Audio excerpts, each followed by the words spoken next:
Assalamualaikum warahmatullahi wabarakatuh. Alhamdulillah, selalu kita memuji Tuhan kita Allah subhanahu wa ta'ala. Dan la ilaha illallah, tidak ada Tuhan yang berhak disembah kecuali Allah.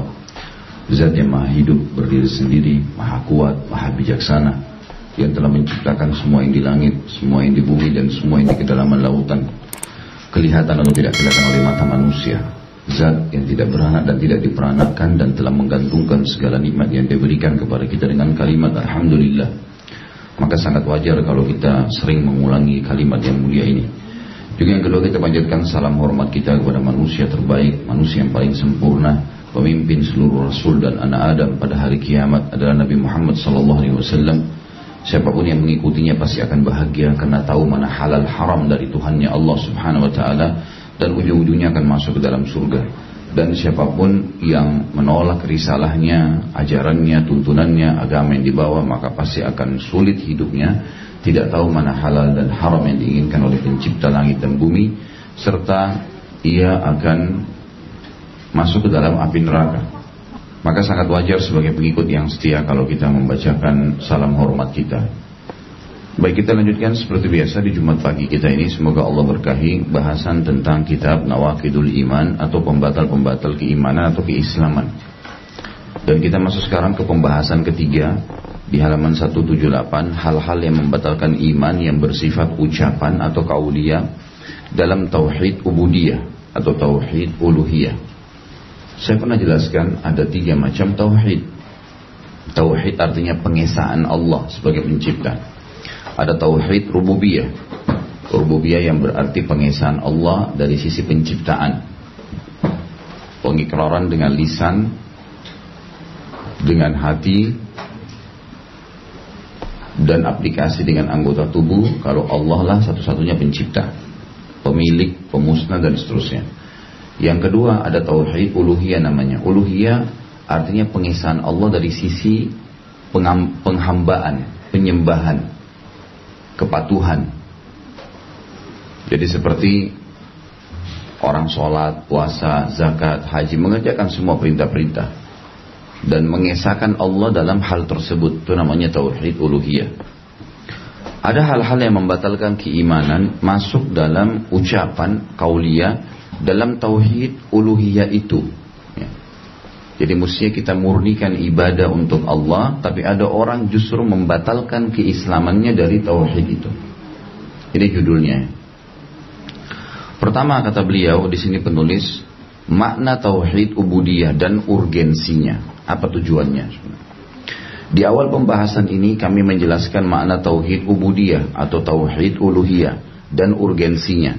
Tauhid ubudiyah, ubudiyah dari kata-kata ibadah ya, adalah mengisahkan Allah Ta'ala dengan perbuatan-perbuatan hamba. Hal itu dengan memberikan seluruh bentuk ibadah hanya kepada Allah semata. Tidak ada sekutu baginya, tidak ada partner. Tauhid ini adalah dasar agama karena para rasul diutus dan kitab-kitab diturunkan karenanya. Kami akan menurunkan atau menjelaskan sejumlah ucapan ulama dalam menetapkan tauhid ubudiyah ini.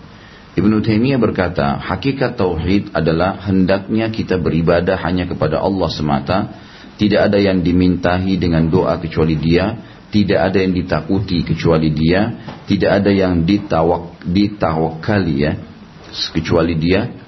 Itu diperbaikin kalau yang pegang buku, itu tawakali ya, ditawakali itu takwali ya tulisannya. Tidak ada yang ditawakali. Oh ini mah betul, ditakwai ya, maksudnya dipatuhi mungkin ya, kecuali Allah. Tidak ada yang ditawakali kecuali Allah atau kecuali Dia, dan agama hanyalah untuknya, bukan untuk seorang makhluk. Hendaknya kita tidak mengangkat para malaikat dan para nabi sebagai sesembahan, apalagi hanya sekedar para imam, para syekh, para ulama, para raja dan lain-lain. Ibnu Taimiyah juga berkata, adapun tauhid yang Allah Subhanahu wa taala sebutkan di dalam kitabnya Al-Qur'an, Dia menurunkan kitab-kitabnya dengan membawa tauhid tersebut dan mengutus rasul-rasulnya, serta disepakati oleh kaum muslimin dari seluruh millah. Millah itu maksudnya seluruh pemahaman. Mungkin di sini bisa dikatakan juga millah itu orang-orang yang berselisih pendapat dalam masalah fikih, kemudian karena ada perselisihan pendapat maka bisa dikatakan dari seluruh orang yang berselisih pendapat, maka ia seperti yang dikatakan oleh para imam, yaitu syahadat bahwa tidak ada Tuhan yang berhak disembah kecuali Allah, beribadah hanya kepada Allah semata, tidak ada sekutu baginya, sebagaimana Allah menjelaskan dalam firman-Nya. A'udzubillahi minasyaitonirrajim. Jadi kita masih menjelaskan tentang tauhid uluhiyah ya. Apa itu tauhid uluhiyah? Yaitu mengesahkan Allah dari sisi penyembahan, kepatuhan. Tidak boleh berdoa, sujud, memohon, takut, mencintai kecuali untuk Allah Subhanahu wa taala. Allah berfirman tentang masalah itu dalam surah Al-Baqarah 163. A'udzubillahi minasyaitonirrajim. Wa ilahukum ilahun wahid la ilaha illa huwar rahmanur rahim. Dan Tuhan kalian adalah Tuhan yang Maha Esa. Tidak ada Tuhan selain Dia. Tidak ada Tuhan sesembahan melainkan Dia yang Maha Pemurah lagi Maha Penyayang. Di sini saksi bahasan wa ilahukum ilahu wahid la ilaha illa huwa. Tidak ada Tuhan yang berhak disembah kecuali Dia. Makna sembah adalah tunduk, patuh, cinta, ya. Semuanya itu masuk dalam makna sembah. Allah mengabarkan bahwa sesembahan itu adalah sesembahan yang satu, yang tidak boleh menjadikan sesembahan selainnya. Maka tidak disembah kecuali Dia, Allah Subhanahu wa taala. Lalu Ibnu Taimiyah berkata lagi, lanjut Ibnu Taimiyah, Allah telah berfirman dalam ayat yang lain, surah An-Nahl ayat 36. A'udzu billahi minasyaitonir rajim wa laqad ba'atsna fi kulli ummatin rasulan an i'budullaha wajtanibut taghut faminhum man hadallaha wa minhum man haqqat 'alaihi ad-dhalalah. Al-ayah. Dan sesungguhnya kami telah mengutus para rasul pada tiap-tiap umat untuk menyeru sembahlah Allah saja dan jauhilah taghut. Taghut itu kalau Bapak Ibu bisa kasih isyarat di sebelah bukunya, adalah semua yang disembah kepada selain Allah. Semua yang disembah selain Allah, patung kah, malaikat kah, syaitan kah, namanya taghut istilahnya. Disimpulkan semua yang disembah selain Allah. Allah berseru dalam ayat ini, sembahlah Allah saja dan jauhi taghut. Maka di antara umat manusia ada orang-orang yang diberi petunjuk oleh Allah, mereka ikutin petunjuk itu dan mereka dapat hidayah. Dan ada pula di antara mereka yang telah pasti kesesatan baginya, karena mereka tidak mau mengikuti Allah Subhanahu wa taala, tidak mau tunduk dengan hukum-hukum Allah. Allah menjelaskan bahwa dengan tauhid inilah Dia, Allah, mengutus seluruh rasul, bahwa Dia, Allah, telah mengutus setiap rasul dengan tauhid ini kepada setiap umat. Inilah Islam yang dimana Allah tidak menerima agama selainnya dari orang-orang terdahulu dan orang-orang yang nanti akan datang kemudian. Allah berfirman di dalam Al-Imran ayat 83. A'udzu billahi minasyaitonir rajim. Afa ghaira dinillahi yabghuna wa lahu aslama man fis samawati wal ardi taw'an wa qarhan wa ilaihi yurja'un. Maka apakah mereka mencari agama lain selain daripada agama Allah, padahal kepadanya lah, kepada Allah, segala apa yang di langit dan di bumi menyerahkan diri, baik dengan suka maupun terpaksa, dan hanya kepada Allah mereka dikembalikan. Makna ayat ini sangat agung Bapak Ibu sekalian, karena menunjukkan kepada kita yang kufur sebenarnya hanya segelintir kecil dari manusia dan jin. Selain daripada dua kelompok makhluk ini, itu pun cuma yang kafir saja, seperti hewan-hewan semuanya, semua tumbuh-tumbuhan, semua malaikat, air, udara, ya, api, segala sesuatu yang tunduk kepada Allah Subhanahu wa taala, semuanya. Yang membangkang hanya ya yang kufur dari golongan jin dan manusia. Jadi cuma segelintir saja sebenarnya yang kufur kepada Allah. Makanya Allah mengatakan, maka apakah mereka masih mencari agama lain selain agama Allah untuk mengisahkan Allah dan tunduk dengan hukum-hukumnya, padahal kepadanya lah segala apa yang di langit dan di bumi menyerahkan diri, baik dengan suka maupun terpaksa, dan hanya kepada Allah lah mereka akan dikembalikan. Agama Allah hendaknya dipeluk oleh para hamba, diikhlaskan kepadanya, mereka hendaknya menyembahnya semata dan menaatinya. Itulah hakikat Islam atau berserah diri kepadanya, maksudnya kepada Allah. Barang siapa mencari agama selain itu, maka tertolak, ia tertolak. Begitu pula Allah telah mengingatkan di dalam surah Al-Imran ayat 18 sampai 19. A'udzu billahi minasyaitonir rajim. Syahidallahu annahu la ilaha illa huwa wal malaikatu wa ulul ilmi qa'iman bil qist. La ilaha illa huwal azizul hakim. Innad dina 'indallahil Islam. Al-ayat. Allah menyatakan bahwasanya tidak ada Tuhan yang berhak disembah melainkan Dia.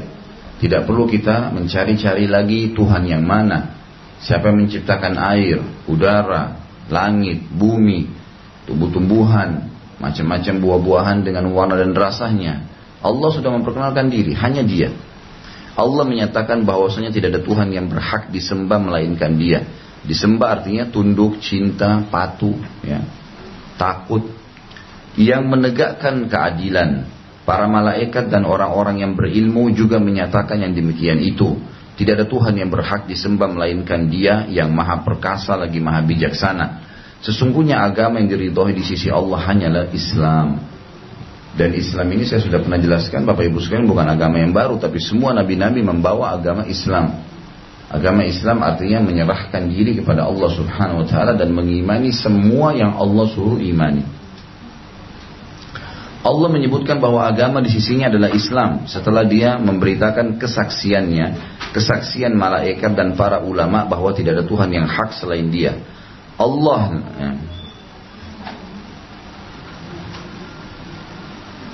Allah itu ada garis di tengah mungkin harus diperbaikin.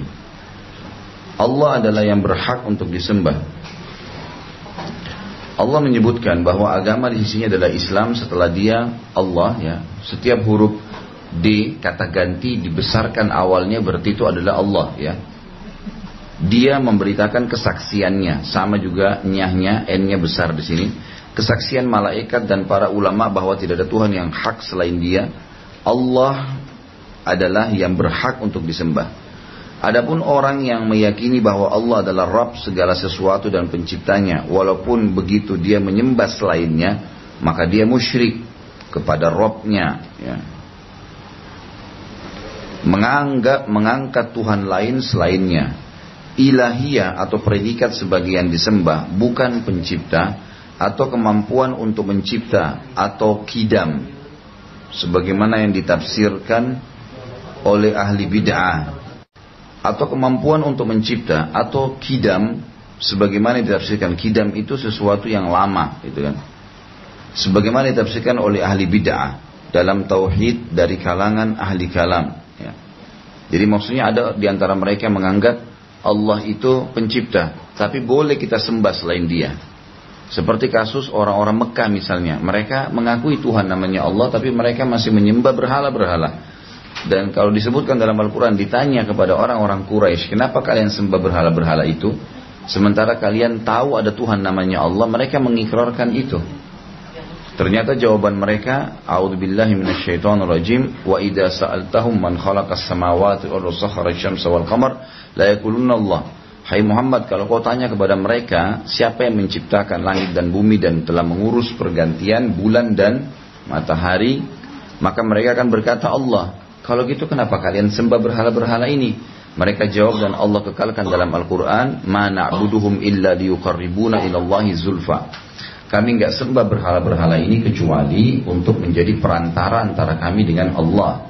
Allah enggak butuh perantara benda mati. Jimatkah, kriskah, ya, batukah, patungkah, semuanya tidak perlu. Allah menyuruh kita dan mengajarkan dalam agamanya untuk langsung berhubungan, doa, mengangkat tangan ke langit, langsung ngomong sama Allah Subhanahu wa taala. Karena orang-orang musyrik di mana Allah dan Rasulnya bersaksi bahwa mereka musyrik dari kalangan orang-orang Arab dan lainnya, tidak meragukan bahwa Allah adalah pencipta segala sesuatu dan Rabb-nya. Kalau itu yang dikatakan ilahiyah, niscaya mereka dengan makna tersebut mengakui bahwa tidak ada Tuhan yang hak selain Dia. Ini adalah sesuatu yang sangat penting, harus diketahui manakala dasar Islam dikaburkan di depan mata manusia sehingga mereka terjerembab ke dalam perkara syirik yang besar dan bertentangan dengan Islam tanpa mereka sadari. Maknanya tadi saya bilang, ya, jadi banyak orang Islam mengaku Muslim, mereka mengatakan Allah itu Rabb, Allah itu pencipta. Tapi dari satu sisi mereka beribadah kepada selain Allah, seperti minta-minta di kuburan, pakai jimat, melakukan ilmu-ilmu sihir dan seterusnya. Ini berarti mereka ya rusak dari sisi ya tauhid uluhiyahnya. Padahal tauhid rububiyah dan uluhiyah harus disatukan. Pengikraran bahwasanya Allah itu pencipta rububiyah dan pengikraran bahwasanya hanya Allah yang berhak untuk dipatuhi dan disembah, uluhiyah harus bersatu, tidak boleh terpisah. Ibnu Qayyim menegaskan kewajiban memberikan seluruh bentuk ibadah kepada Allah semata. Ibnu Qayyim berkata sujud, ibadah, tawakal, inabah. Ya, inabah itu berarti berharap balasan dari Allah SWT dan kembali kepadanya. Takut, takwa itu patuh, berharap pahala, taubat, nazar mengingatkan sesuatu, kalau berhasil maka dia akan lakukan perbuatan-perbuatan ibadah. Bersumpah, tasbih, takbir, tahlil, tahmid, istighfar, mencukur rambut dalam konteks ibadah sebagai ketundukan dan kepatuhan, tawaf di Ka'bah, doa, semua itu adalah murni haknya Allah. Tidak patut dan tidak layak untuk selainnya. Tidak malaikat yang dekat dengan Allah, tidak pula nabi yang diutus. Ibnu Qayyim menjelaskan urgensi tauhid ini dan besarnya hajat kepadanya.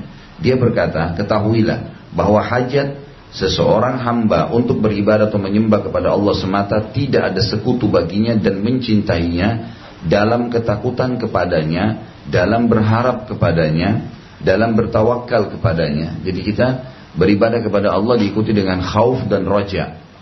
Khauf itu takut, khawatir nanti jangan sampai kalau saya berbuat dosa misalnya saya masuk neraka, atau khawatir kalau amal ini tidak sesuai dengan tuntunan maka tidak diterima.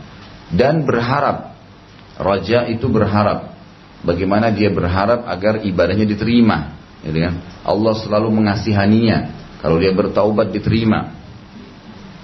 Dan bertawakal kepadanya, menyerahkan segala urusan kepada Allah, dalam beramal untuknya, dalam bersumpah dengannya, semua kembali kepada Allah, dalam bernazar untuknya, dalam ketaatan, ketundukan, dan ta'zim. Ta'zim itu pengagungan, ta'zim kepadanya, sujud dan mendekatkan diri kepadanya, lebih besar daripada kebutuhan jasad kepada ruhnya.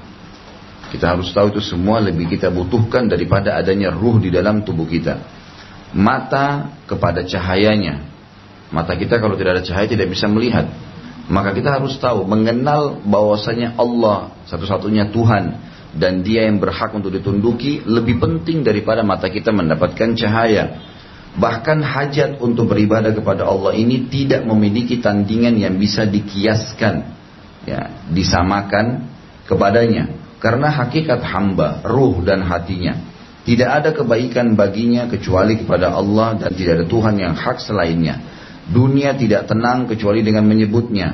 Dunia berusaha kepadanya lalu ia kembali kepadanya, ya. Berjumpa dengannya adalah pasti. Dengan Allah ada kiamat. Tidak ada kebaikan baginya kecuali dengan kecintaannya dan ubudiyah kepada Allah Subhanahu wa taala. Ridha dan kebaikan Allah kepadanya.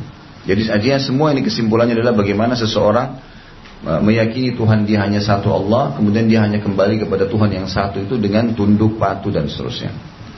Syekh Muhammad bin Abdul Wahhab menjelaskan secara luas makna tauhid ubudiyah, mewujudkannya, urgensinya, dan dia telah memberi keterangan yang baik dan bermanfaat dalam hal ini, di mana dia menetapkan tauhid ini dan membantah para penyelisih dalam mayoritas buku-buku dan risalah-risalahnya.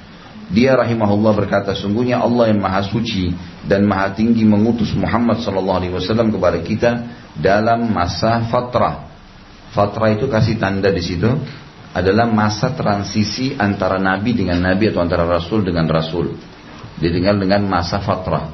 Sebagian ulama mengatakan masa fatrah ini adalah masa antara Isa alaihissalam dengan Muhammad alaihissalam.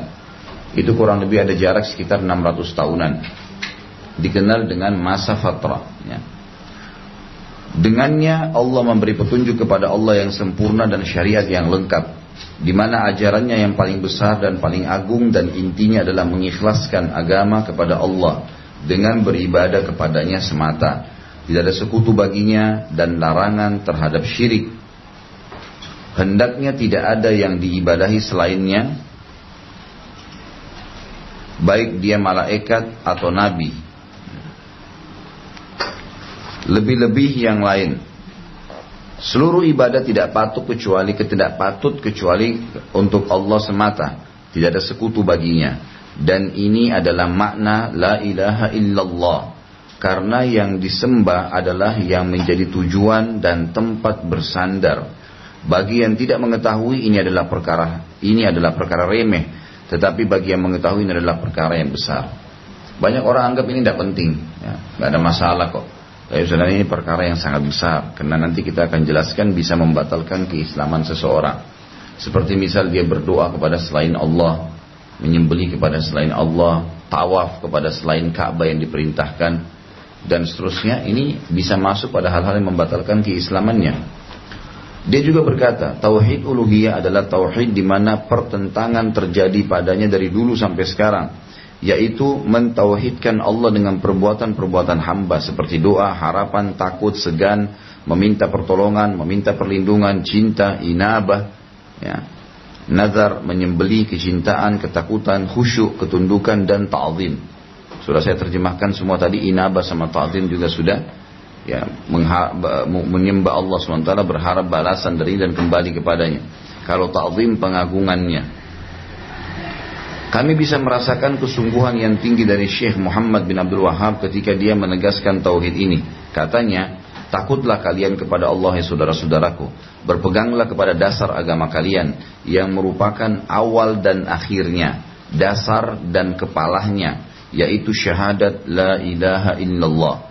Kenalilah maknanya, cintailah ia, dan cintailah orang-orang yang meyakininya. Jadikanlah mereka saudara-saudara kalian walaupun mereka semua jauh. Sebaliknya, kufur dan musuhilah tagut. Musuhilah orang-orang yang mencintai tagut, semua yang disembah selain Allah. Atau membelahnya, atau tidak mengkafirkannya. Atau dia berkata, aku tidak ada urusan dengannya. Atau berkata, Allah tidak mewajibkan apapun kepadaku terhadapnya. Orang ini telah berdusta dan berbohong atas nama Allah, karena Allah Ta'ala telah mewajibkan kepadanya terhadap keyakinan tadi, ya, terhadapnya maksudnya terhadap keyakinan harus mengesahkan Allah di uluhiyah, mengharuskan atasnya kufur, ya, kalau orang misalnya menolak la ilaha illallah maka diharuskan kufur di atasnya, anti terhadap mereka meskipun dia adalah saudara dan anak. Kalau sampai ada orang mencoreng la ilaha illallah, tidak mau sembah kecuali kepada Allah, walaupun kerabat kita, itu tetap harus diingatkan, dan itu ya ditinggalkan, dijauhi perbuatan mereka. Takutlah kalian kepada Allah dengan berpegang kepada hal ini. Semoga kalian bertemu dengan Allah Ta'ala dalam keadaan tidak menyekutukannya dengan sesuatu. Ya Allah, wafatkanlah kami dalam keadaan muslim, dan masukkanlah kami ke dalam golongan orang-orang saleh. Di antara yang ditulis oleh Syekh Abdurrahman As-Sa'di tentang urgensi tauhid ubudiyah dan maknanya adalah dasar paling besar yang ditetapkan oleh Al-Quran dan ditegakkan bukti-bukti nyatanya adalah tauhid uluhiyah dan ibadah. Jadi ini semua statement para ulama-ulama ya, tentang pentingnya, urgensinya tauhid uluhiyah. Harus kita yakin tidak ada yang berhak disembah, ditunduki, dicintai, ditakuti kecuali Allah. Dan ini pendapat-pendapat ulama yang kita bacakan ini menegaskan tentang masalah itu dengan dalil-dalilnya. Syekh Abdurrahman As-Sa'di ini terkenal sekali sebagai seorang penulis tafsir. Ada terkenal bukunya Tafsir As-Sa'di, dan beliau punya banyak juga buku-buku karya ilmiah yang lainnya. Beliau mengatakan tentang masalah tauhid ubudiyah ini atau tauhid uluhiyah, sama ya. Dasar paling besar yang ditetapkan oleh Al-Quran, yang paling besar dalam Al-Quran adalah, dan ditegakkan bukti-bukti nyatanya adalah tauhid uluhiyah atau ibadah. Dasar yang besar ini merupakan dasar, ya, dasar yang besar ini merupakan dasar paling besar secara mutlak, ya, dasar landasan utama, paling sempurna, paling penting, paling wajib, paling harus difahami demi kebaikan manusia. Ini adalah perkara yang mana Allah menciptakan jin dan manusia karenanya. Allah menciptakan makhluk-makhluk dan meletakkan syariat demi tegaknya. Dengan keberadaannya berarti kebaikan telah terwujud. Maksudnya la ilaha illallah ya. Menyembah kepada Allah itu akan mendatangkan ini. Allah menciptakan makhluk-makhluk Ya, saya ulangi, Allah menciptakan makhluk-makhluk dan meletakkan syariat demi tegaknya kalimat la ilaha illallah. Dengan keberadaannya berarti kebaikan telah terwujud. Dengan kita meyakini la ilaha illallah dan kita sembah Allah, maka kebaikan terwujud karena kita akan mengerjakan kebaikan-kebaikan seperti yang diperintahkan. Dengan ketidakadaannya, keburukan dan kerusakan pasti terjadi. Orang menyembah berhala, menyembah selain Allah, maka pasti akan terjadi kerusakan. Seluruh ayat-ayat Al-Quran adalah perintah kepadanya, kembali kepada la ilaha illallah, dan kepada salah satu dari hak-hak atau larangan terhadap lawannya. Yang menolak la ilaha illallah, maka dalam Al-Quran ditegaskan akan diperangi, atau penegakan hujjah atasnya, atau Al-Quran akan menjadi pelurus terhadap kesalahan-kesalahan itu, atau penegasan tentang balasan orang yang berpegang kepadanya di dunia dan di akhirat. Jadi dalam Al-Quran isinya bisa aja penegasan tentang siapa yang mengucapkan la ilaha illallah, berpegang padanya, artinya betul-betul faham dia cuma sembah, tunduk, cinta dan takut kepada Allah, maka Al-Quran juga isinya menjelaskan masalah itu. Atau penjelasan tentang perbedaan antara mereka dengan orang-orang musyrik. Ia disebut tauhid ilahiyah atau uluhiyah atau tadi ubudiyah. Karena ilahiyah merupakan sifat Allah Ta'ala yang wajib diimani oleh seluruh Bani Adam. Dan diyakini bahwa ia merupakan sifat yang tidak akan terlepas dari Allah Ta'ala. Yang ditunjukkan oleh namanya yang agung, ia menuntut. Maksudnya Allah Subhanahu Wa Ta'ala, namanya Allah yang agung. Ia menuntut seluruh sifat-sifat kesempurnaan. Kalimat la ilaha illallah menuntut semua sifat kesempurnaan untuk Allah. Ia disebut dengan tauhid ubudiyah. Dari sisi kewajiban peran ubudiyah dari seorang hamba yang tidak terlepas darinya dengan segala artinya, dengan mengikhlaskan ibadah kepadanya Ta'ala. Realisasinya pada hamba adalah hendaknya dia mengetahui Rabbnya, mengikhlaskan seluruh ibadahnya kepadanya dan mewujudkan dengan meninggalkan syirik kecil dan besar. Syirik artinya mempartisipasikan Allah dengan makhluknya. Ada yang kecil, riya, memperindah ibadah karena makhluk, dan ada yang besar seperti berdoa kepada selain Allah, menyembelih kepada selain Allah, berzikir kepada selain Allah, tawaf selain di tempat yang telah Allah perintahkan, dan seterusnya. Syekh berkata di tempat yang lain tentang tauhid ini masih perkataan Abdurrahman As-Sa'di, seorang mufassir muslim. Ia adalah perkara yang karenanya Allah menciptakan makhluk. Karena kalimat la ilaha illallah, makhluk diciptakan. Mensyariatkan jihad demi menegakkannya. Karena jihad itu ada membela, menumpahkan darah, bahkan mendapatkan surga karena kalimat la ilaha illallah. Memberikan pahala dunia dan akhirat bagi siapa yang menegakkannya dan mewujudkannya. Azab atau siksaan bagi yang meninggalkannya. Jadi jelas sekali kalimat la ilaha illallah ini sangat penting. Makanya di awal-awal tadi dikatakan lebih penting daripada kita memahami, mata kita menangkap cahaya. Bahkan adanya ruh di dalam jasad kita. Ini harus ditanamkan baik-baik. Dan dipastikan Bapak Ibu sekalian, semua orang yang memahami makna la ilaha illallah dan hakikatnya, urgensinya, maka hidupnya akan tenang. Karena dia tidak akan perlu bergantung, takut, tunduk kecuali kepada Allah. Maka dia akan terus menjadikan agama Allah sebagai pegangannya. Di dunia dia dapat panduan, kebahagiaan dan apa yang dijanjikan dalam Al-Quran dan Sunnah. Di akhirat dia akan masuk surga. Jadi ini sangat penting untuk memahaminya. Makanya jangan sampai dianggap remeh. Tadi sudah dijelaskan oleh para ulama-ulama ini, banyak orang yang menganggap remehnya. Jadi dikatakan memberikan pahala dan pahala dunia dan akhirat bagi siapa saja yang menegakkannya dan mewujudkannya. Azab, siksaan justru bagi yang meninggalkannya. Dengannya, dengan kalimat la ilaha illallah, terwujud perbedaan antara orang-orang yang berbahagia yang melaksanakannya dengan orang-orang yang sengsara yang meninggalkannya. Seorang hamba harus berusaha maksimal untuk mengetahuinya, mewujudkannya, mengkajinya, mengetahui batasan dan tafsirnya, mengetahui makna hukum dan derajatnya, mengetahui buah dan tuntunannya, argumen dan dalilnya, apa yang menumbuhkan dan menguatkannya. Jadi bagaimana caranya supaya kita tertanam dalam hati la ilaha illallah, harus terus dipelajari. Apa kelebihan-kelebihan la ilaha illallah kalau kita amalkan, tanamkan dalam hati juga dipelajari. Kemudian hal-hal yang merusaknya, yang bisa merusak la ilaha illallah, maka ditinggalkan. Itu yang dimaksud dengan maknanya.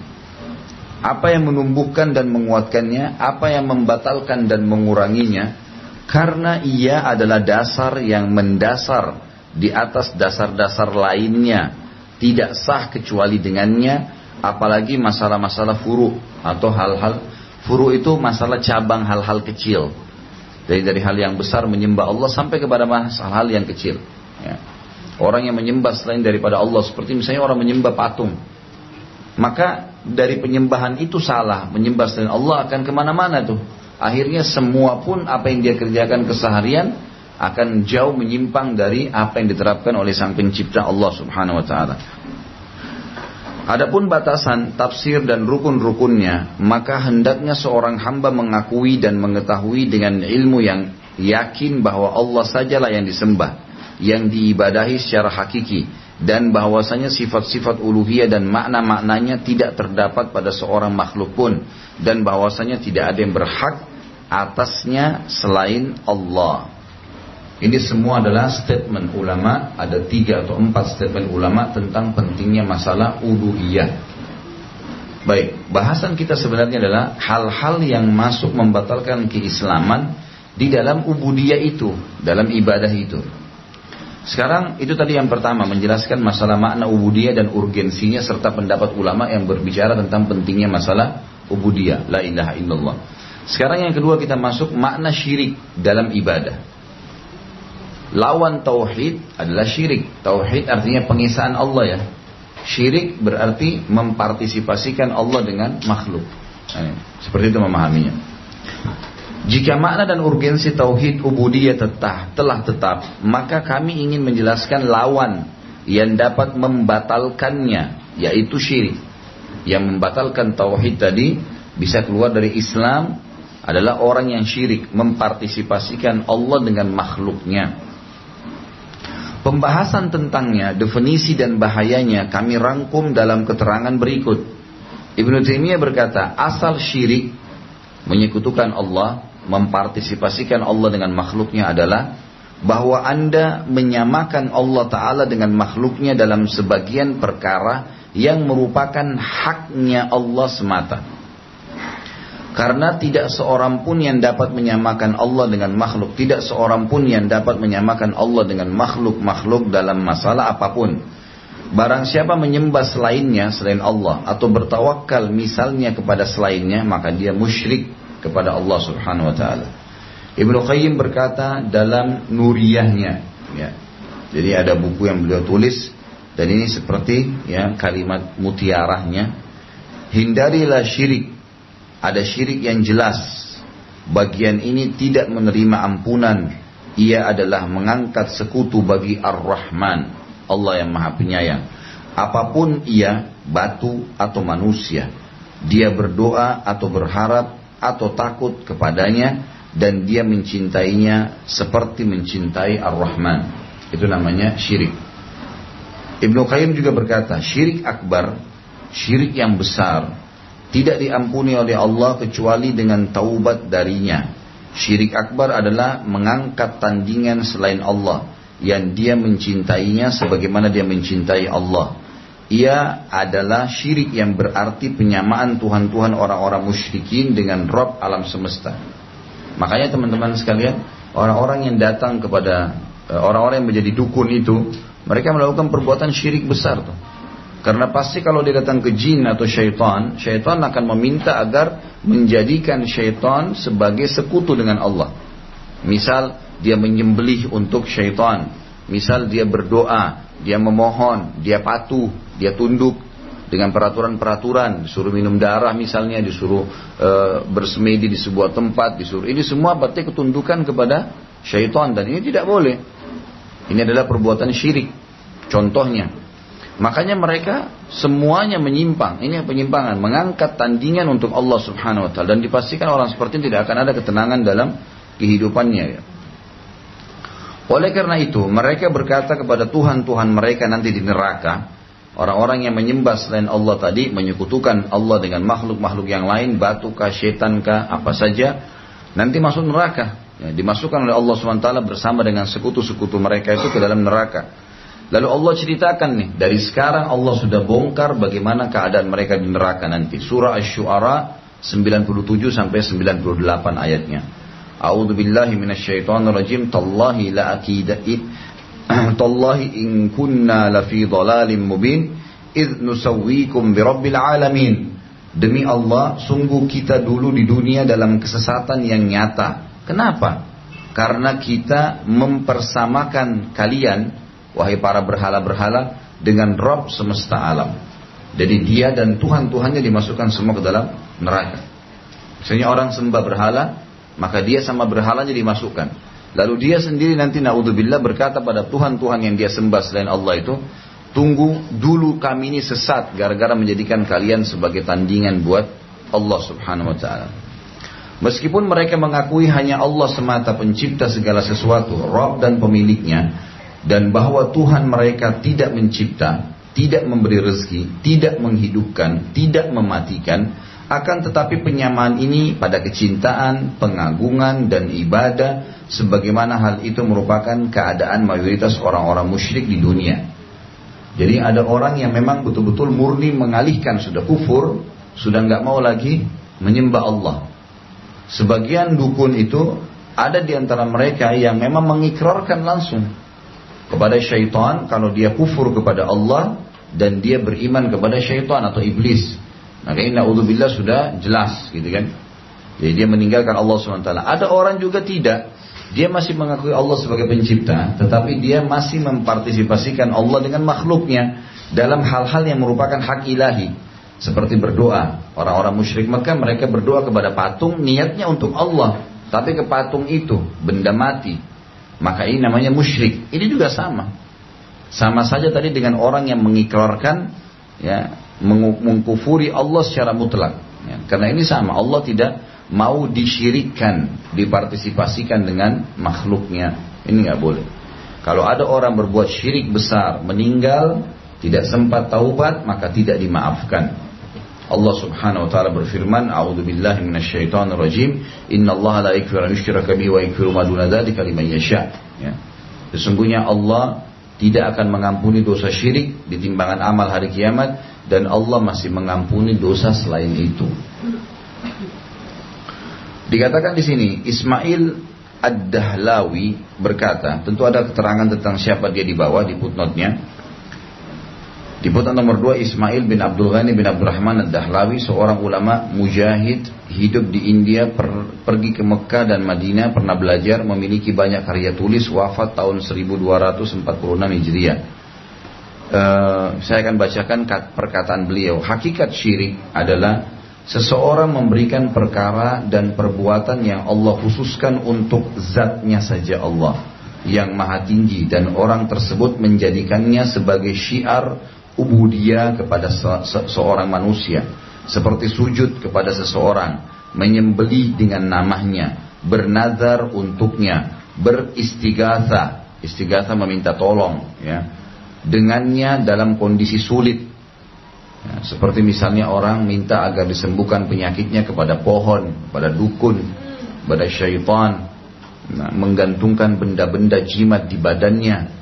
Ini semua adalah perbuatan syirik yang tidak boleh. Dengan semua itu syirik telah terwujud. Pelakunya dianggap musyrik meskipun dia meyakini bahwa orang ini atau malaikat ini atau jin ini yang mana dia bersujud kepadanya atau bernazar untuknya atau menyembeli untuknya atau beristighatsah kepadanya tetap berkedudukan di bawah Allah, dan bahwasanya Allah subhanahu wa ta'ala sang pencipta. Perhatikan ada dua hal dalam masalah syirik, ya. Yang pertama, memang dia mutlak, ya. Dia diciptakan oleh Allah, tadinya dia beriman pada Allah, lalu dia ikrarkan untuk, ya, menyembah selain Allah. Seperti kasus tadi dia mengikrarkan kepada iblis atau syaitan. Ini kebanyakan banyak terjerumus dari orang-orang dukun nih. Semoga Allah kasih hidayah. Yang kedua adalah ada orang yang mengalihkan sebagian ibadah yang tadinya untuk Allah, seperti memohon-mohon kepada kuburan, tawaf padanya, menyembeli untuknya, gitu kan, menyerahkan perkara-perkara urusan padanya. Ini semua termasuk perbuatan syirik. Banyak orang terjerumus di Indonesia dari poin yang kedua nih. Perhatikan kalimat saya ini Bapak Ibu sekalian. Kalau Anda memohon kepada seseorang sifatnya manusiawi, minta diambilin air minum misalnya, tidak ada unsur kita menganggap Allah bukan Tuhan di situ. atau tidak ada unsur kita menganggap orang itu saingannya Allah. Tetap kita yakin air yang ciptakan Allah. Kita cuma sekedar minta tolong, gitu kan? Kepada orang yang masih hidup nih. Ini kalau yang hidup ya. Kalau yang hidup pun kita minta sudah masuk mempartisipasikan Allah, seperti misalnya dia minta sembelihlah di gua ini. Gitu. Yang hidup seperti dukun tadi minta, ini sudah nggak boleh. Kalau yang hidup boleh kita minta kalau sebatas memang sifatnya tidak mengganggu ketuhanan Allah Subhanahu wa taala. Kasus kita misalnya meminta agar didoakan oleh orang tua kita yang masih hidup, teman kita yang soleh dan soleha masih hidup, nggak ada masalah. Tetapi kalau orang sudah mati, walaupun orang soleh, kuburan, nabi, nggak boleh lagi. Benda mati namanya. Allah memberikan istilah itu. Jadi sudah nggak boleh datang kepada kuburan Syekh Fulan, tolong bantu saya, ini nggak bisa. Atau Kiai Fulan, gitu kan. Di Indonesia ini paling banyak ini. Bahkan ada, subhanallah, semoga Allah kasih hidayah, mereka buat webnya itu adalah, kalau saya tidak salah namanya ahli tamatan apa gitu kuburan, gitu kan. Emang mereka mengatakan itu. Jadi mereka yang sering menerang-nerangi kuburan dengan lampu, minta-minta di sana, ngambil tanahnya, nganggap ini ruhnya bisa keluar setiap saat menolong, gitu kan. Sehingga mereka minta tolong. Ini semua perbuatan syirik, dan ini berbahaya. Syaitan lebih senang dengan perbuatan syirik ini daripada dosa-dosa besar yang lain. Ya, bagi syaitan lebih penting syirik daripada zina, lebih penting syirik daripada riba. Kita bukan menganggap remeh syirik dan zina dan riba, dosa besar juga, tapi syirik lebih besar lagi induknya. Makanya tidak boleh. Para sahabat, pernah saya sebutkan riwayat ini, kalau sendal mereka putus, mereka mengangkat tangan ke langit, kemudian mengatakan, sendal saya putus, gantikanlah ya Allah. Waktu Nabi SAW meninggal dunia, maka Umar bin Khattab pun, mertua beliau radhiyallahu anhu, sempat menghenuskan pedang sambil berkata, siapa yang mengatakan Muhammad telah mati, maka aku akan memenggalnya dengan pedang ini. Sahabat dalam kondisi jiwanya ketakutan, khawatir kalau Nabi meninggal, tambah lagi Umar mengancam pada saat itu dengan itu, maka keadaan makin memanas. Abu Bakar, mertua Nabi SAW yang lain radhiyallahu anhu, masuk ke dalam rumah Nabi SAW, di rumahnya Aisyah anaknya, melihat Nabi SAW sudah meninggal. Kemudian beliau menutup mata Nabi SAW, menutup kain wajah, kemudian beliau keluar sambil berkata kepada Umar, hai Umar, tenanglah. Maka Umar pun duduk. Lalu kata Abu Bakar, siapa yang menyembah Muhammad, sesungguhnya Muhammad telah mati. Dan siapa yang menyembah Allah, Allah hidup, tidak akan pernah mati. Artinya sekarang Nabi Muhammad SAW sudah mati. Cinta dan patuh padanya dengan mengamalkan ajarannya, bukan minta-minta di kuburannya, gitu kan. Kalau Nabi Muhammad SAW saja begitu, apalagi orang lain, apalagi cuman kiai, apalagi cuman ustadz, apalagi cuman yang lainnya.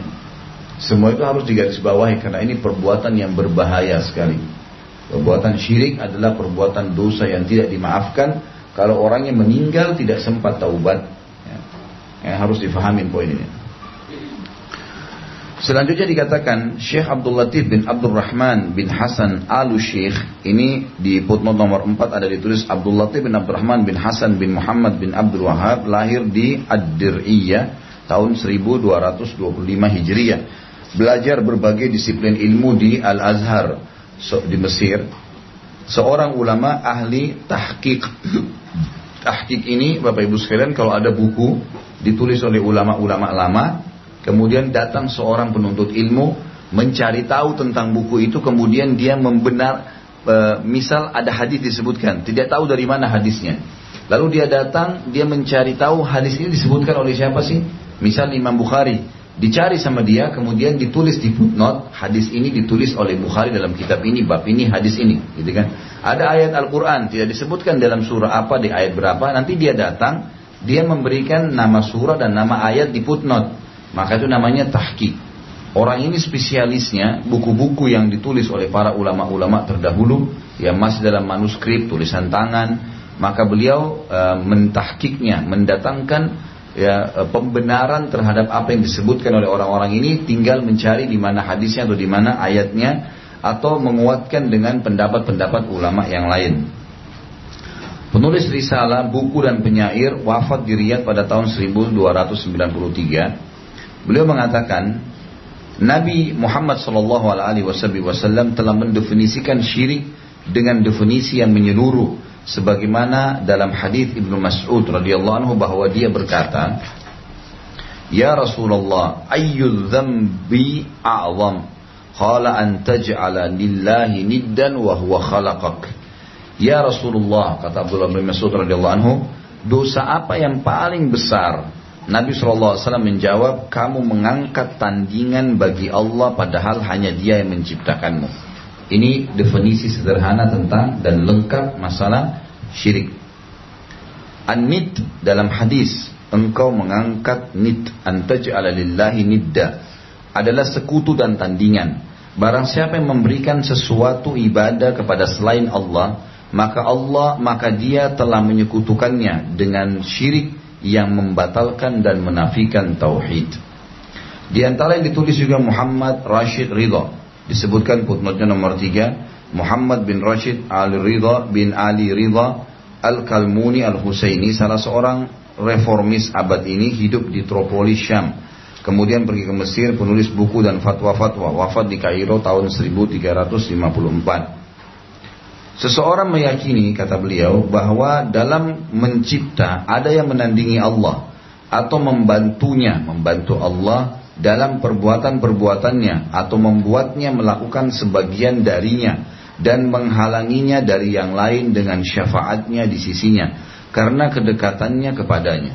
Ini termasuk syirik. Jadi para malaikat pun mereka mengerjakan apa yang telah Allah titahkan saja. Jadi, tanpa ada malaikat pun Allah mampu mengerjakan semua perbuatan. Syekh Abdul Rahman As-Sa'di mendefinisikan syirik ini dengan definisi yang menyeluruh dan lengkap, dan dia berkata, definisi syirik akbar dan tafsirnya yang mengumpulkan seluruh bentuk dan macamnya adalah bahwa seorang hamba memberikan satu macam atau satu bentuk ibadah kepada selain Allah.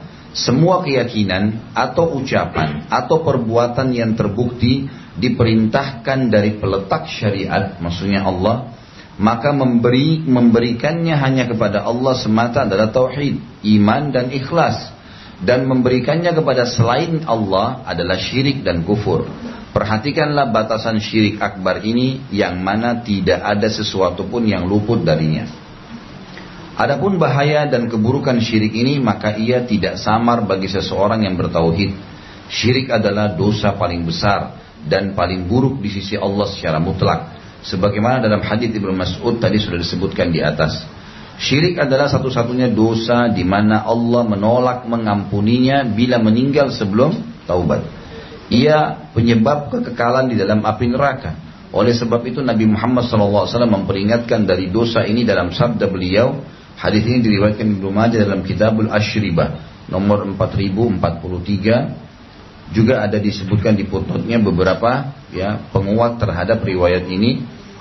Kata beliau atau kata Nabi Muhammad SAW, la tusyrik billahi syai'an wa in quti'at wa in quti'ta au hurrikta.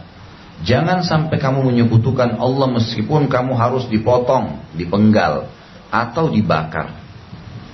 Jadi kalaupun sampai harus disiksa begitu pun, kalau disuruh menyekutukan Allah jangan kamu lakukan. Karena sebentar. Dan kita sudah perlu garis bawahi, pernah saya sampaikan, kalaupun sampai ada orang disiksa, ya, insya Allah tidak ada ya, tapi kalau ada orang sampai disiksa, kemudian dia harus dibakar atau dia dipukul, maka itu hanya prosesi kematian. Allah subhanahu wa ta'ala telah menyelamatkan Ibrahim AS dari api. Allah subhanahu wa ta'ala telah memberikan contoh-contoh yang sangat banyak berhubungan dengan masalah-masalah seperti ini. Seperti selamatnya seorang anak muda yang bernama Waddah pada saat akan dibunuh oleh raja yang akan menenggelamkannya di lautan tapi tidak berhasil, melemparnya dari atas gunung tidak berhasil, hanya karena dia bertauhid kepada Allah subhanahu wa ta'ala. Dan banyak berhubungan kisah seperti ini gitu. Jadi kita harus garis bawahi, jangan sampai kita terpengaruh, karena prosesi kematian, masalah orang dibakar, masalah orang dicincang, masalah orang diledakkan badannya, semua itu tidak dirasakan lagi oleh orang yang akan meninggal dunia, karena dia hanya melihat satu hal, malaikat maut mencabut ruhnya. Prosesi orang ditabrak mobil, kebakar tubuhnya, dipotong badannya, itu tidak dirasakan lagi bagi orang yang melalui proses peninggal dunia, gitu kan? Karena hanya malaikat maut mencabut ruhnya. Kalau orang beriman, maka ruhnya keluar lebih mudah daripada air dari mulut kendi. Kalau dia orang fasik atau orang kafir, maka akan sulit keluar ruhnya, seperti ibaratnya bulu domba yang dibasahkan lalu dililitkan di pohon berduri lalu ditarik dengan keras sehingga berantakanlah bulu domba itu. Sebagaimana disebutkan di dalam riwayat-riwayat yang sahih. Jadi Nabi SAW ingatkan kepada kita, saking pentingnya untuk memahami syirik itu tidak boleh. Jangan menyekutukan Allah meskipun kamu harus dipotong, dipenggal atau dibakar. As-Sa'di berkata menjelaskan syirik tidak diampuni oleh Allah karena ia berarti mencela Rabb alam semesta dan keesaannya. Juga menyamakan makhluk yang tidak memiliki manfaat dan mudarat untuk dirinya dengan zat pemilik manfaat dan mudarat, di mana tidak ada satu nikmat pun kecuali darinya, dari Allah. Tidak menolak azab kecuali Dia. Tidak ada yang menolak bala, ya, musibah yang akan datang kecuali Allah. Pemilik kesempurnaan mutlak dari segala segi, kekayaan sempurna dari segala pertimbangannya. Maka kezaliman paling besar, kesesatan paling jauh adalah tidak mengikhlaskan ibadah kepada zat yang kedudukan dan keagungannya seperti ini, dan memberikan sesuatu darinya kepada makhluk yang tidak sedikit pun mempunyai sifat-sifat kesempurnaan. As-Sa'di berkata tentang firman Allah dalam surah Luqman ayat 13, A'udzu billahi minasyaitonir rajim, innasyirka la dzulmun 'adzim. Sesungguhnya mempersekutukan Allah adalah benar-benar kezaliman yang besar. Segi di mana syirik merupakan kezaliman besar adalah karena tidak ada yang lebih buruk dan lebih jelek daripada orang yang menyamakan makhluk dari tanah dengan Allah pemilik manusia, dan menyamakan orang yang tidak memiliki apapun dari perkaranya dengan memiliki seluruh perkara, menyamakannya yang kurang lagi miskin. Allah tidak butuh apapun dan Allah ciptakan. Bagaimana bisa disamakan dengan makhluk yang kurang lagi miskin dari segala segi dengan Rabb yang maha sempurna lagi maha kaya dari segala sisi atau segi? Menyamakan makhluk yang tidak mampu memberi nikmat walaupun dengan nikmat seberat semut kecil, dengan zat yang mana tidak ada suatu nikmat pada diri hamba, pada agama, dunia, akhirat, hati dan tubuh mereka kecuali darinya, dan tidak ada yang dapat menepis keburukan kecuali Dia. Adakah kezaliman yang lebih besar daripada itu?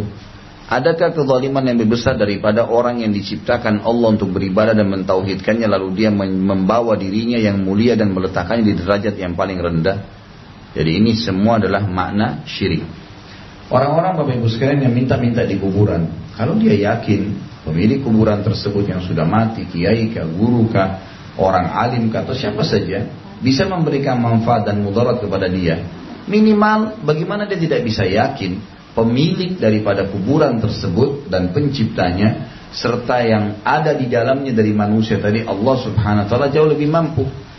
Makanya Imam Nawawi mengatakan, saya heran melihat orang-orang yang minta-minta di kuburan, padahal di dalam kuburan itu walaupun orang alim sudah jadi tulang belulang, sama dengan dia sudah jadi tulang. Apa yang dia harus minta kepada benda-benda ini? Ini semua demi Allah adalah waswas syaitan yang menyesatkan dia dari jalur ketauhidan Allah Subhanahu wa taala. Setiap orang yang bertauhid, Bapak Ibu sekalian, hidupnya akan tenang karena dia tahu dia punya Tuhan yang maha hidup, tidak akan pernah mati. Selain daripada Allah, makhluk, semua manusia tidak terkecuali, semua malaikat, semua jin, semua tumbuh-tumbuhan, semua segala itu kecuali Allah Subhanahu wa taala adalah makhluk Allah. La ilaha illallah, itu maknanya. Kita masuk ke poin yang ketiga tentang masalah makna doa, istighatha, dan yang semakna dengan keduanya. Sekarang kita membahas makna doa dan istighatha, nanti akan kita jelaskan, dan apa yang terkait dengan keduanya. Kemudian kita membahas pula pentingnya doa, keagungannya dan wajibnya mengarahkan doa hanya kepada Allah Ta'ala semata yang tidak ada sekutu baginya. Doa berarti meminta dan memohon. Al-Fayyumi berkata, da'autullaha ad'uhu, artinya aku menghadap kepada Allah dengan permintaan dan aku menginginkan kebaikan yang ada di sisinya. Adapun istighatha, maka ia adalah meminta gauth penyelamatan. dan dipakai pula dalam makna nusrah atau pertolongan, dan wa agathahu yang artinya dia menolongnya. Isti'adzah berarti berlindung, berteduh dan bernaung. Dalam lisan al-Arab, maksudnya ini adalah ada kamus namanya lisanul Arab, disebutkan makna daripada adza bihi, berlindung dengannya, yang berarti berlindung kepadanya, berteduh dan bernaung. Adapun makna al-isti'anah, maka ia adalah meminta ma'unah atau pertolongan, dan al-aun adalah kemenangan atas sesuatu. Al-Khattabi berkata, makna doa adalah permintaan inayah, perhatian dari hamba kepada Rabbnya dan permohonan pertolongan darinya kepadanya, dari dia hamba kepada Allah Subhanahu wa taala. Hakikatnya adalah menampakkan ketergantungan kepada Allah atau kepadanya, berlepas dari daya dan kekuatan, ya. Doa merupakan ciri khas ubudiyah atau penghambaan diri dan tanda kerendahan manusia. Doa mengandung makna pujian kepada Allah Ta'ala, penyandaran kedermawanan dan kemurahan kepadanya, kepada Allah Subhanahu Wa Ta'ala. Di antara harus dikatakan adalah bahwa doa memiliki banyak makna: ibadah, tauhid, seruhan, istighatsah, permintaan, permohonan, pertolongan, dan lain-lain. Jadi doa kan global, ya. Di dalam doa itu apa? Ada macam-macam. Di situ ada ibadah, karena kita berdoa adalah ibadah kepada Allah. Ada tauhid, mengisahkan Allah, memohon-mohon kepada Allah. Seruhan, ada penyampaian. Ada istighatsah, permintaan tolong, gitu kan. Ada permintaan secara umum, dan seterusnya. Pembicaraan tentang urgensi doa dan kedudukannya yang agung adalah merupakan pembicaraan yang panjang. Akan tetapi dalam pembahasan ini cukup bagiku, maksudnya bagi penulis, untuk membatasi sebagai berikut. Doa adalah di antara ibadah yang paling mulia dan paling agung. Oleh karena itu, ia disebut oleh Al-Quranul Karim dalam kurang lebih 300 tempat, 300 ayat Al-Quran membahas masalah doa. Allah menamakannya ibadah dan mengancam orang yang tidak berdoa karena sombong dengan neraka jahanam dalam keadaan hina dina. Allah katakan dalam surah Al-Mu'min ayat 60. A'udzu billahi minasyaitonir rajim. Wa qala rabbukum ud'uni astajib lakum innal ladzina yastakbiruna an ibadati sayadkhuluna jahannama dakhilin. Dan Rabbmu berfirman, berdoalah kepadaku, niscaya aku perkenankan bagi kalian. Sesungguhnya orang-orang yang menyombongkan diri dari menyembahku, maksudnya berdoa kepadaku dan tunduk, akan masuk neraka jahanam dalam keadaan hina dan hina. Allah Ta'ala menamakan doa dengan din atau bagian dari agama, sebagaimana firman-Nya dikatakan dalam surah Al-Ankabut ayat 65. A'udzu billahi minasyaitonir rajim.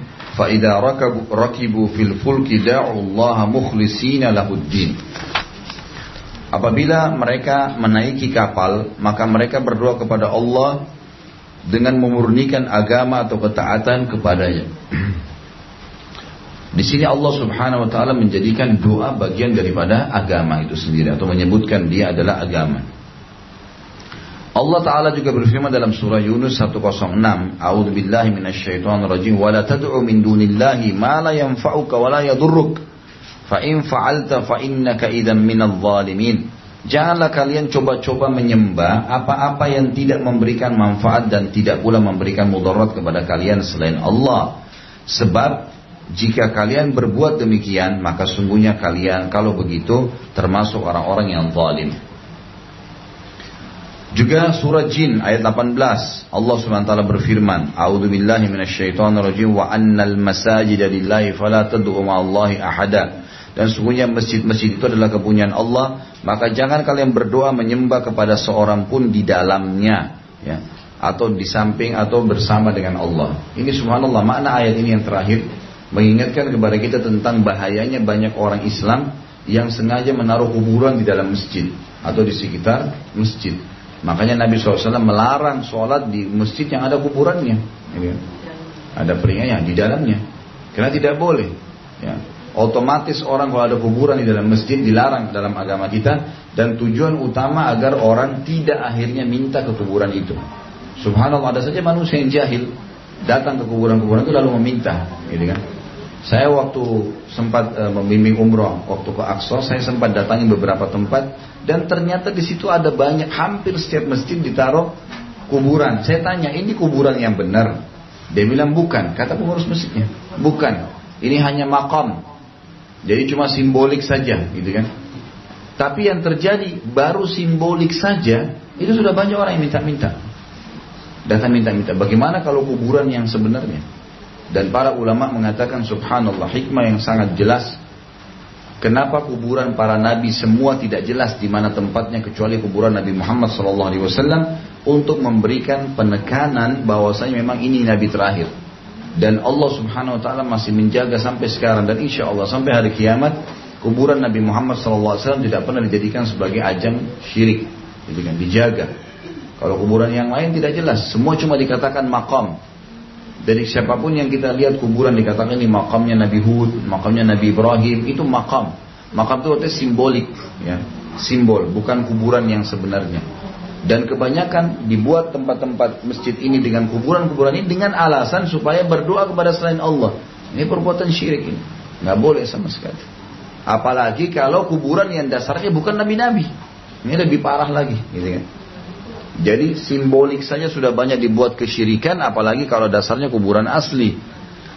Makanya Allah mengatakan wa annal masajida lillahi fala tad'u ma'allahi ahada. Sungguhnya masjid-masjid adalah kepunyaan Allah, maka jangan kalian berdoa menyembah kepada seorang pun di dalamnya selain Allah. Enggak boleh minta-minta ke kuburan. Walaupun kita anggap, tadi saya sudah bilang, syirik ada dua macam. Mengikrarkan langsung kufur kepada Allah, atau memang dasarnya masih berkeyakinan bahwasanya bisa jadi perantara benda-benda mati itu dengan Allah Subhanahu Wa Taala, atau bahkan mengalihkan sebagian kecil atau satu ibadah kepada selain Allah Subhanahu Wa Taala. Dan dari Nu'man ibn Bashir radhiyallahu anhu, beliau berkata, aku mendengar Rasulullah SAW bersabda di atas mimbar. Ini hadis, ya, ada dilihat di puntot nomor 2 riwayat Imam Ahmad, Abu Dawud, Tirmidzi dan banyak riwayat-riwayat atau perawi yang lainnya, ya. Dikatakan oleh Nabi SAW, inna du'a huwal ibadah, thumma qara'a ud'uni astajib lakum, innal ladzina yastakbiruna an ibadati sayadkhuluna jahannama dakhirin. Ketahuilah sesungguhnya ibadah, doa adalah ibadah. Dan kemudian Nabi Muhammad SAW membaca ayat Al-Quran yang disebutkan dalam surah Mu'min ayat 60, berdoalah kepadaku, kata Allah, niscaya aku akan kuperkenankan bagi kalian. Sesungguhnya orang-orang yang menyombongkan diri dari menyembahku atau berdoa akan masuk neraka jahanam dalam keadaan hina dina. Asy-Syaukani juga berkata dalam tafsirnya, sabda Nabi Muhammad SAW, ad-du'a wal ibadah, doa adalah ibadah. Sifat ini yang mengandung pembatasan dari segala objek, ya, yang menjadi sandaran dari segi apa yang disandarkan itu sendiri, dan dari segi dhamir atau kata ganti yang menjadi pemisah. Semua itu menuntut bahwasanya doa adalah bentuk ibadah yang paling tinggi, paling luhur dan paling mulia. Ayat yang mulia menunjukkan bahwa doa adalah ibadah karena Allah Subhanahu Wa Taala memerintahkan hamba-hambanya agar berdoa kepadanya. Kemudian dia berfirman, innal ladzina yastakbiruna an ibadati. Sesungguhnya orang-orang yang menyombongkan diri dari menyembahku, maksudnya berdoa kepadaku. Hal itu menunjukkan bahwa doa adalah ibadah dan tidak berdoa kepada Rabb Ta'ala adalah kesombongan. Tidak ada yang lebih buruk daripada kesombongan ini. Bagaimana seorang hamba menyombongkan diri sehingga dia menolak berdoa kepada Khalik atau Sang Pencipta, pemberi rezekinya, penciptanya dari ketidakadaan, pencipta seluruh alam, pemberi rezekinya seluruh alam, dan yang menghidupkannya, yang mematikannya, yang memberinya pahala, yang menghukumnya. Tidak ada keraguan bahwa kesombongan adalah bagian daripada kegilaan dan cabang dari kufur nikmat. Husain bin Mahdi An-Na'awi berkata, ini di punot nomor 2 ada Husain bin Ali An-Na'awi At-Tihami dari penduduk Syi'ab. Ya, Syi'ab itu sebuah perkampungan daerah bagian barat Jazirah Arabia. Seorang ulama yang utama, memiliki banyak karya tulis, wafat tahun 1187 Hijriah. Kata beliau, barang siapa memperhatikan ayat-ayat Al-Quran dengan cermat dan perkataan para Rasul dengan umat-umat mereka yang dicatat oleh Al-Quran, niscaya dia mendapatkan bahwa dasar perkara dan terminal tujuan yang banyak dan sering disinggung secara luas dan masyhur adalah doa kepada Allah semata dan mengikhlaskan ibadah hanya kepada Allah.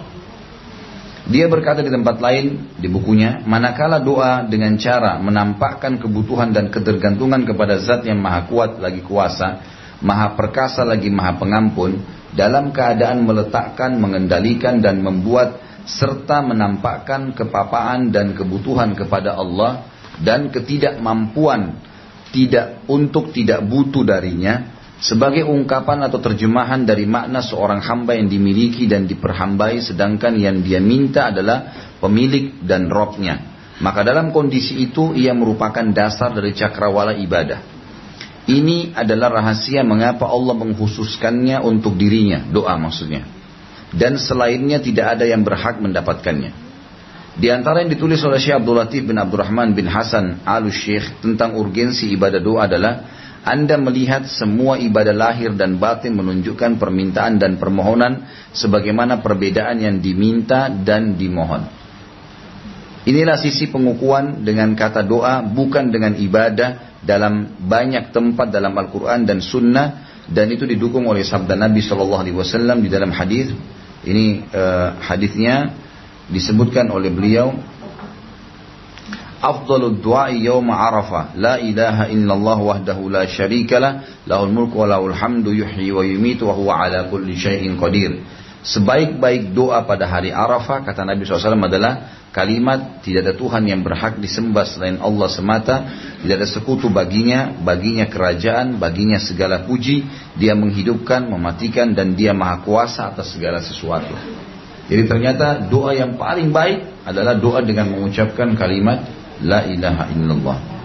Syekh Abdurrahman Isa, dan setelah ini kalau ada yang pertanyaan silahkan ditulis ya.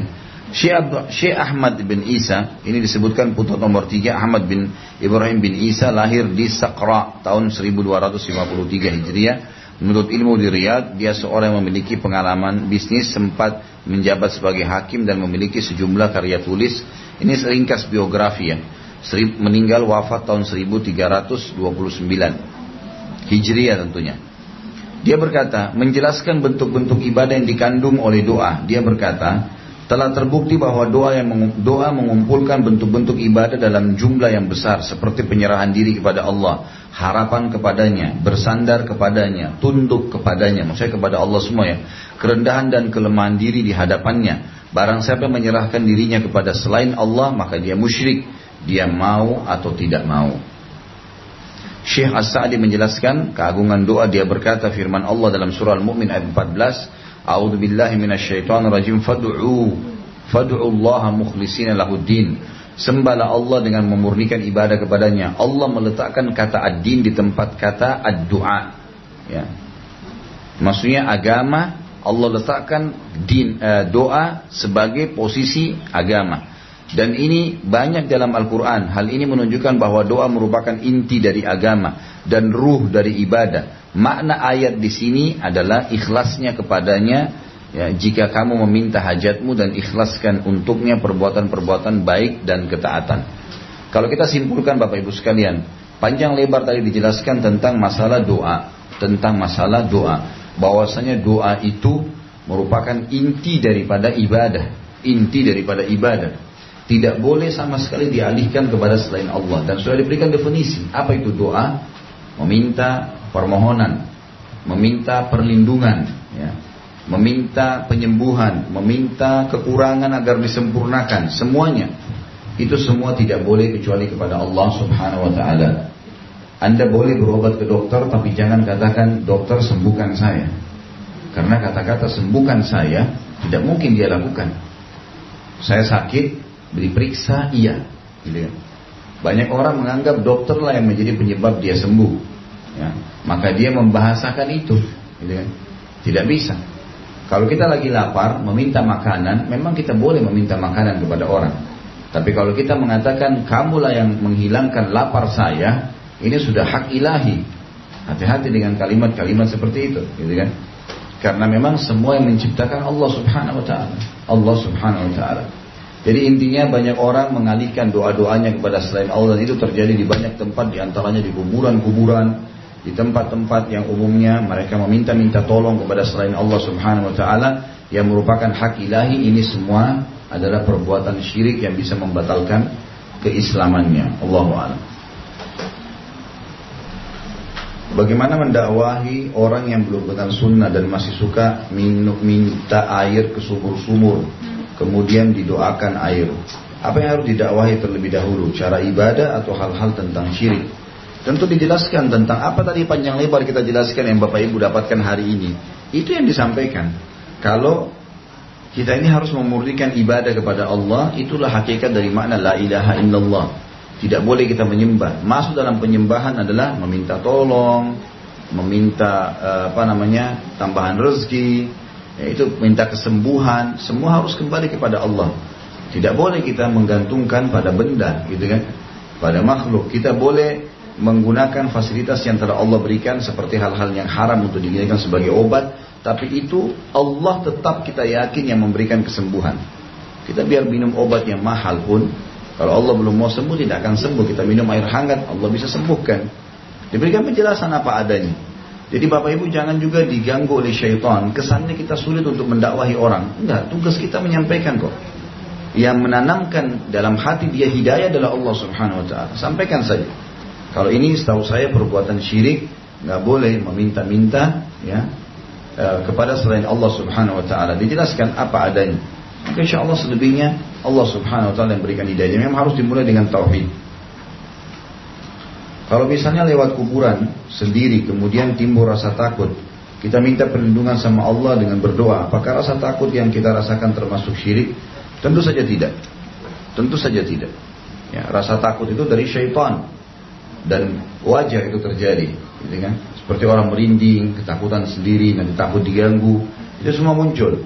Dan kita minta tolong kepada Allah SWT berdoa, itu tidak ada masalah. Itu sudah tepat, gitu kan? Nah, itu hal-hal yang mendasar yang harus memang dilakukan.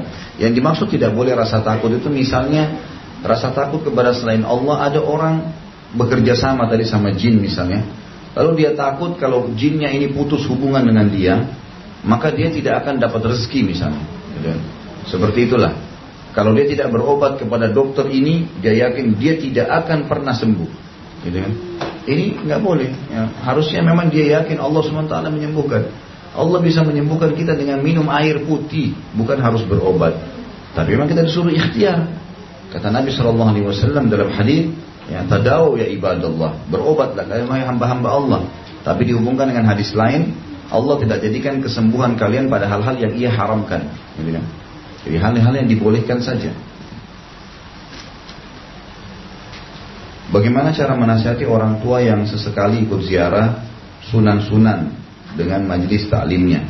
Ini Allah musta'an. Semoga Allah berikan hidayah ya. Ini dijadikan sebagai ajang bisnis. Ini ujung-ujungnya subhanallah perbuatan syirik, perbuatan yang salah ini ujung-ujungnya ada duit di situ.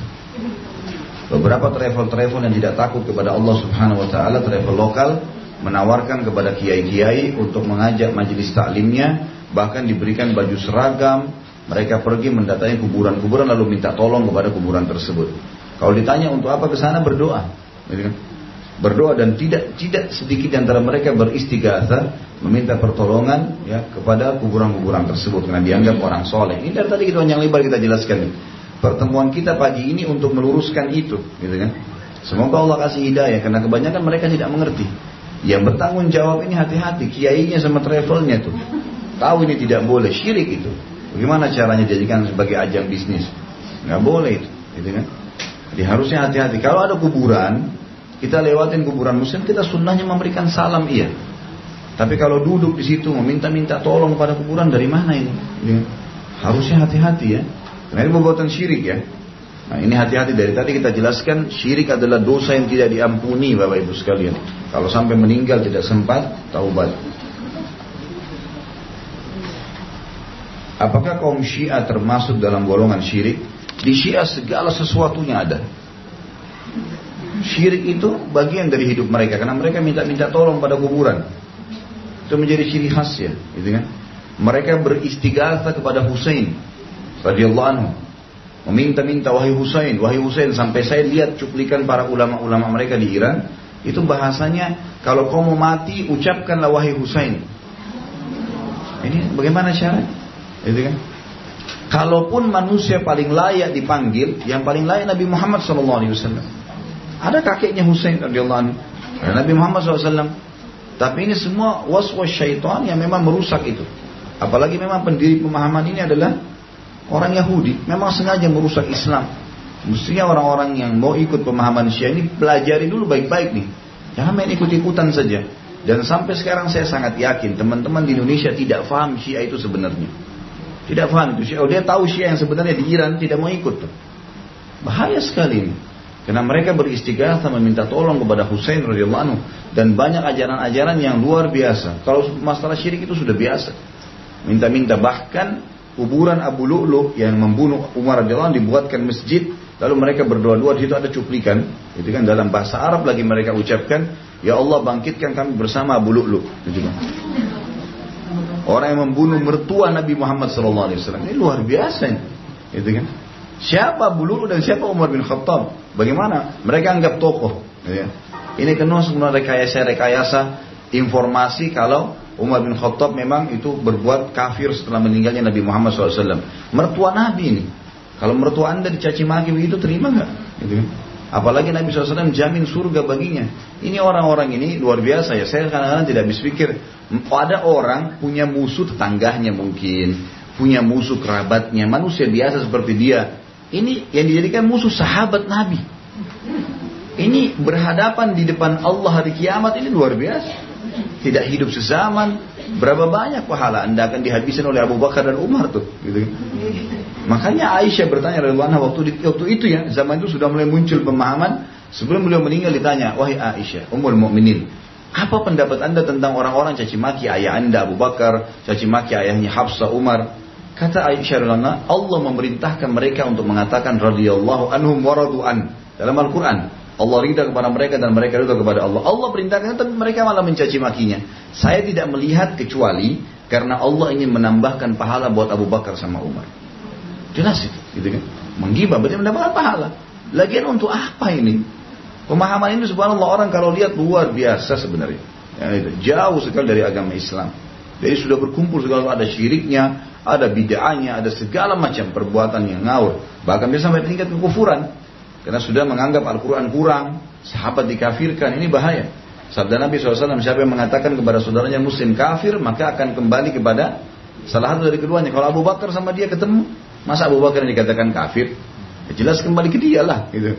Ini mertua Nabi nggak mungkin salah. Awal orang yang masuk Islam di Mekah. Anda siapa? Gitu. Ini aneh-aneh aja nih. Ya. Bolehkah kita mendatangi kerabat yang meninggal tetapi non muslim? Setahu saya kalau kalau sakit boleh. Sudah pernah ditanya ini ya. Kalau orang sakit boleh. Kita jenguk, bantu rumah sakitnya. Non muslim semua apa yang boleh dalam Islam lakukan. Jenguk kalau sakit, bantu rumah sakitnya, bantu makanannya, pakaiannya, biaya sekolah anaknya. Kalau memang dia masih ada anaknya sekolah itu yang boleh-boleh semua. Rumahnya rusak kita perbaikin. Tapi kalau sudah ritual nggak boleh. Prosesi penguburan itu adalah ibadah, gitu kan? Setahu saya itu tidak boleh lagi. Karena Nabi SAW melarang kita mendukung segala bentuk ritual. Lakum dinukum waliyadin. Yang boleh lakukan, yang tidak boleh harus kita tinggalkan. Semestinya begitu. Gitu kan? Bagaimana dengan orang yang enggan berdoa karena merasa sudah cukup diberi kenikmatan oleh Allah dan malu kebanyakan minta-minta kepada Allah? Bapak Ibu sekalian, ini waswas syaitan. Orang disuruh tamak terhadap rahmat Allah. Ambil kalimat ini dari saya ya. Kata para ulama, Allah lebih cinta kepada hamba yang berdoa agar dipertahankan nikmatnya daripada cobaan sedang datang dia minta selamat dari cobaan. Misal gini, kita sehat nih, lalu minta ya Allah tak pertahankan kesehatan saya. Itu Allah lebih cintai daripada orang sudah sakit minta disembuhkan. Jadi meminta tamak terhadap rahmat Allah lebih Allah cintai. Kita minta pada saat itu. Minta agar diselamatkan dari kefakiran, dari kesusahan, ya kan? Minta jauh dari su'ul khatimah, minta supaya matinya malah husnul khatimah dan seterusnya. Itu malah tamak. Kita disuruh berdoa kepada Allah dengan tamak terhadap rahmat Allah Subhanahu wa taala. Bahkan dalam sebuah hadis kata Nabi SAW riwayat Tirmidzi hadis sahih, "Man lam yad'ullah yaghdab alaih." Siapa yang tidak berdoa pada Allah maka Allah murka padanya. Jangan berdoa, gitu kan? Merasa cukup nikmat apa yang cukup sekarang? Nikmat makan, nikmat pakaian baik. Masih ada yang lain kan? Mati, dalam keadaan baik, punya keturunan yang selamat dalam ketaatan kepada Allah. Kita dipertahankan agar tidak mati dalam kemusyrikan, di kuburan selamat dari azab kubur, di akhirat masuk surga. Banyak doa nih, gitu kan? Banyak doa. Dan doa kan juga ada beberapa ya. Ada doa yang otomatis, ada doa yang sifatnya permintaan, kita punya hajat yang memang harus kita sampaikan kepada Allah. Ada doa yang sudah rutin Allah kasih, seperti misalnya bismillah pada saat mau makan dan minum. Kan itu doa. Mengucapkan alhamdulillah habis makan minum kan doa, gitu kan? Mau masuk kamar mandi, keluar kamar mandi, mau tidur, bangun tidur, berhubungan biologi suami istri, ada doanya semua kan? Keluar rumah, masuk rumah, berarti ini ada doa yang sifatnya memang sudah rutin Allah jadikan sebagai ya kegiatan kita. Berarti pasti kita berdoa. Sholat misalnya, kita membaca doa semua tuh, doa iftitah, Al-Fatihah juga di akhirnya adalah doa, ruku ada doanya, i'tidal ada doanya, sampai sebelum salam doa semua tuh. Ada zikir dan doa, ada zikir masuk di dalamnya. Kalau kita itlakkan doa, maka masuk dalam semuanya, apapun itu, termasuk dalamnya adalah zikrullah, adalah doa. Makanya tadi hadis kata Nabi SAW, doa yang paling afdal di hari Arafah, doa yang paling afdal, la ilaha illallah wahdahu la syarikalah, lahul mulku wal hamdu wa huwa ala kulli syai'in qadir. Bagi kita mungkin kita anggap itu zikir dan dipisahin dengan doa lain. Itu masuk bagian daripada doa. Kalau doa diitlakan semuanya masuk. Termasuk di dalamnya adalah zikir. Ya.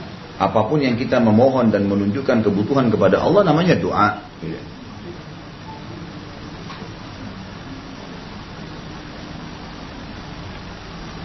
Ini sudah sering ditanyakan ya. Apa hukumnya bila wanita safar untuk haji tanpa disertai mahram? Ini gini Bapak Ibu sekalian. Tolong saya minta sekalian ya. Di pengajian saya, kalau Bapak Ibu memang betul-betul mau tahu hukum, tanya. Tapi kalau hanya mau ngetes-ngetes, jangan. Ini penting, karena sering kali ada yang datang begitu, nanya sebuah hukum, hanya ngetes. Dia sudah dapat dalil dari seorang ustadz. Kalau sudah dapat dalil, kerjain, udah. Gitu kan?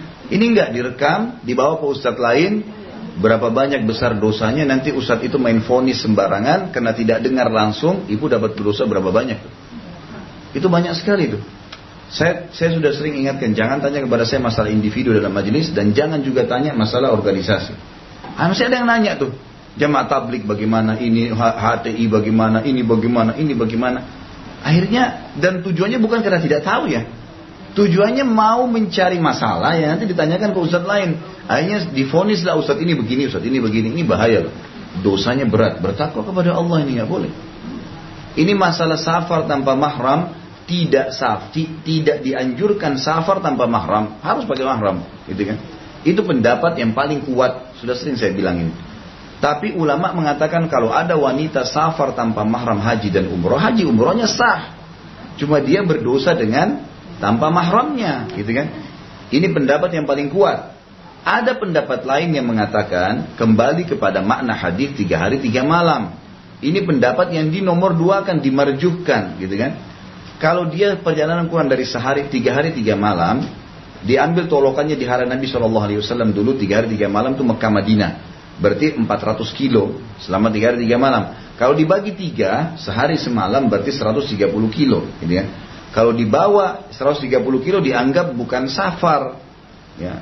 Maka sehari semalam itu boleh dia safar tanpa malam. Tapi kalau sudah 3 hari 3 malam, berarti harus safar. Ini pendapat yang dipegang oleh pendapat pertama tadi. Sehingga tidak boleh safar tanpa mahram. Ada pendapat yang lain mengatakan 3 hari 3 malam diambil sebagaimana umumnya, gitu kan? 3 hari 3 malam memang. Jadi perjalanan 24 jam kali 3, gitu kan? Kurang daripada ini perjalanan dianggap tidak masalah. Ini pendapat, tapi tetap kembali kepada pendapat Bapak Ibu sekalian pakai mahram, gitu kan? Pakai mahram ini. Saya sekarang tersebar berita kalau Ustaz Khalid mengatakan boleh safar tanpa mahram.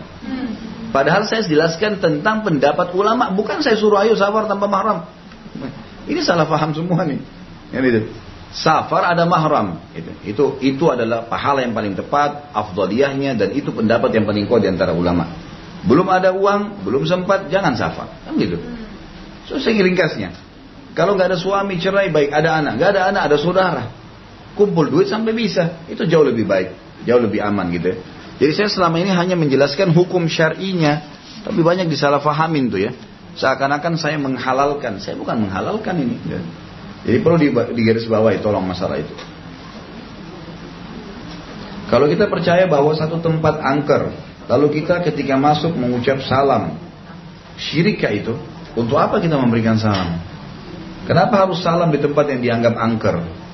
Nggak ada urusannya ini. Tidak pernah ada perintah.